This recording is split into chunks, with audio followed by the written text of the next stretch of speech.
Hi guys, today I decided to do my top frugal tips for you all. It's been very, very requested. You guys have asked me over and over again to make this video. I have listened to you. I always listen to you guys, so I'm making this video right now. My number one tip is get a points back sort of card. So something where the points get turned into money for groceries. I find for my family that air miles and things like that don't really work out. I want money for groceries, not flying somewhere. Feeding my family is my number one priority. So we have a card, it's called PC Financial.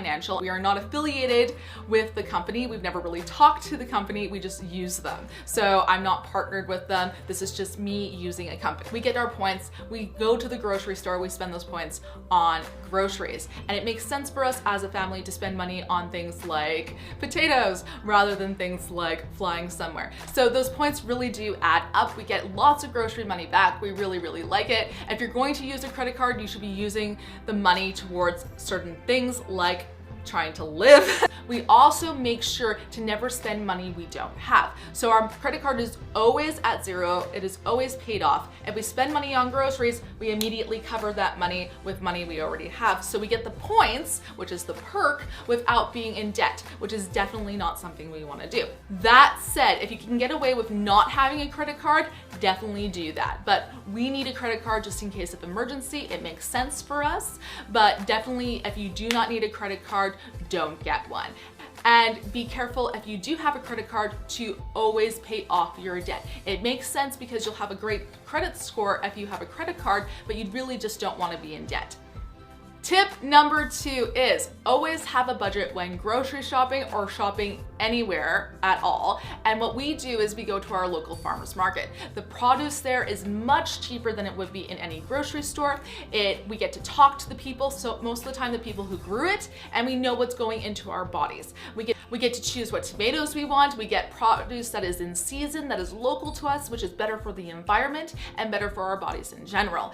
And what we like to do is we buy a 50-pound bag of potatoes.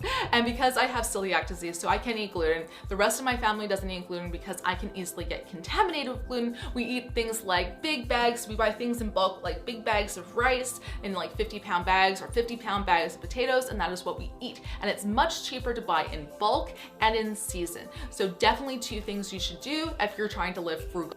My number 3 tip is go foraging. Go out into the fields, go out into the forest. Even parks are usually okay, but I have to stress, be very careful about pesticides and toxins that seep into the ground that also end up in the plants that end up in you. You do not want those toxins in you. You have to be very, very, very careful about where you pick and forage from. So what we like to do is we like to go into forests or ask permission from farmers to go around their land, usually the ones who don't spray pesticides. So what we like to look for is in the spring we go and pick fiddleheads, which are very native to North America, and they're basically ferns, and they're baby ferns that haven't unfurled yet, and they're amazing. Usually around April or May is when we go out and look for them in like wet, soggy areas, and they're fantastic, and they're a lovely addition to our diet. They kind of taste like grass and asparagus. You can also pick food in your very own backyard, things like dandelions, dandelion leaves, even the heads of dandelions you can use for tea.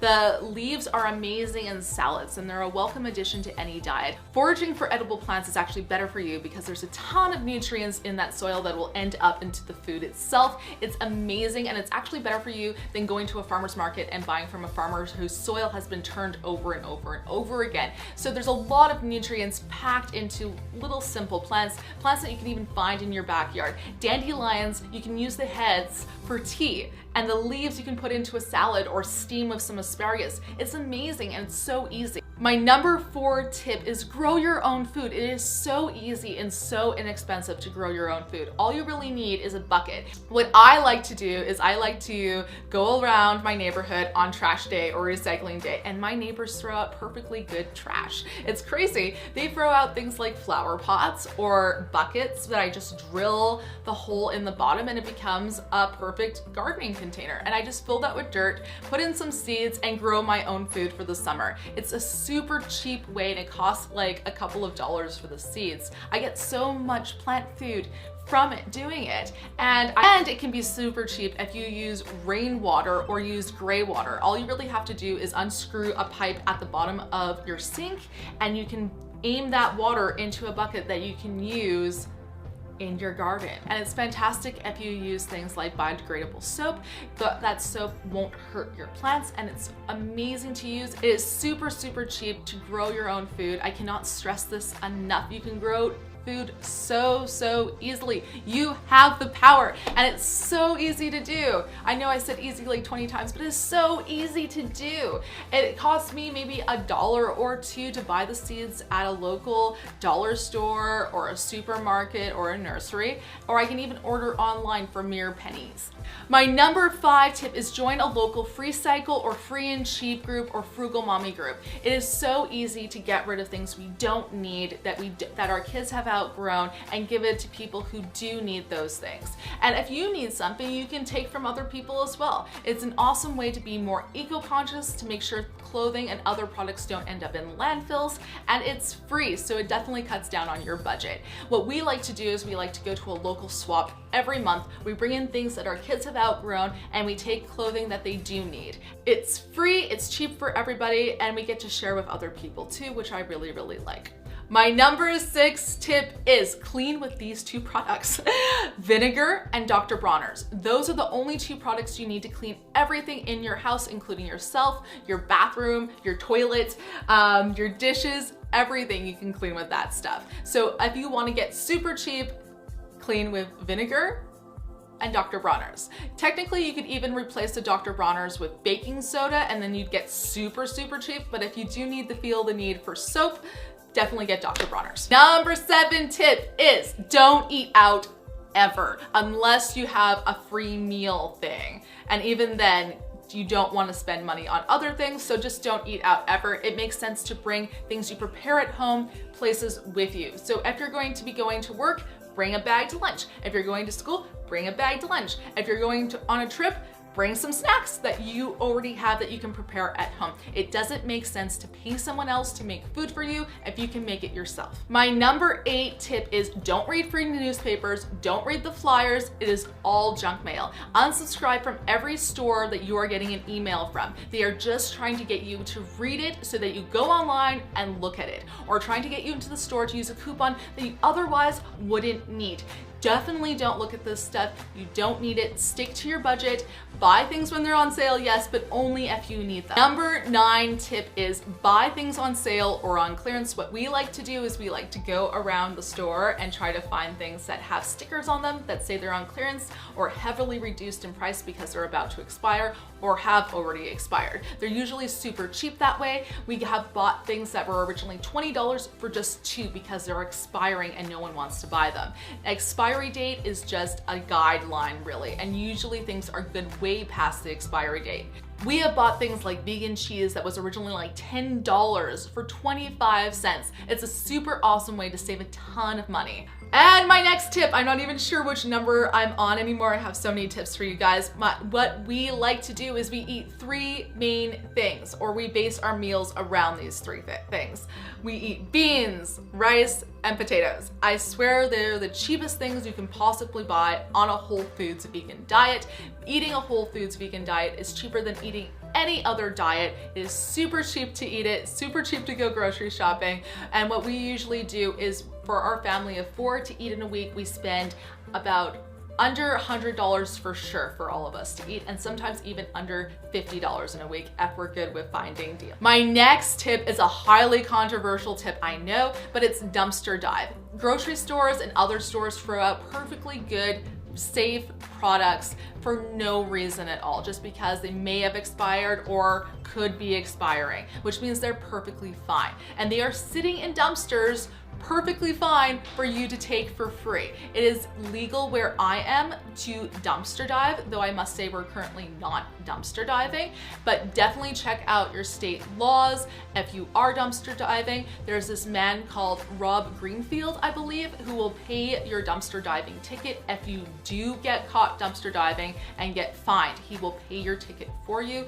He's a very, very nice man, and he's willing to do that and give you media coverage if it does happen.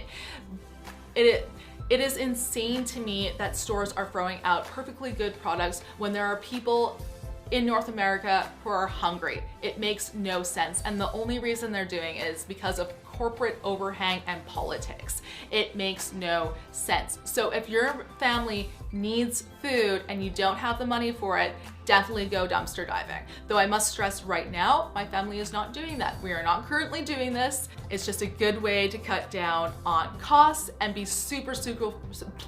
it's just a good way to cut down on costs and be super frugal if you need to be and want to get started in a worldwide movement where people are being freegans and living for basically free because all they have to do is pay their rent. My next tip is less controversial and it's very similar to a few tips I had at the beginning of this video. It's buy things secondhand.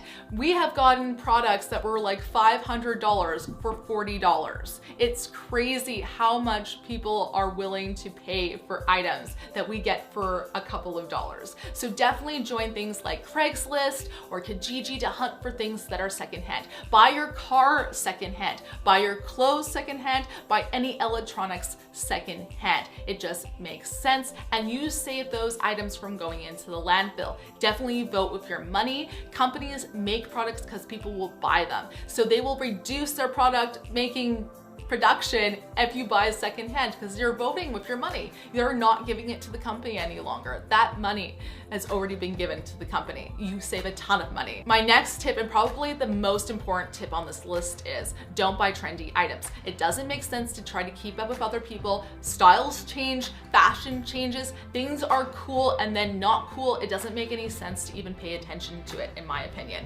I wear and do things that I feel good doing. So right now I'm wearing overalls. Have no idea if this is trendy or not. Don't even care. I just feel good doing it. Make your own sense of style. Do what makes you feel good because trendy items come and go and it's basically just a push from companies to get money from you. It makes no sense for your pocket and it makes no sense for yourself.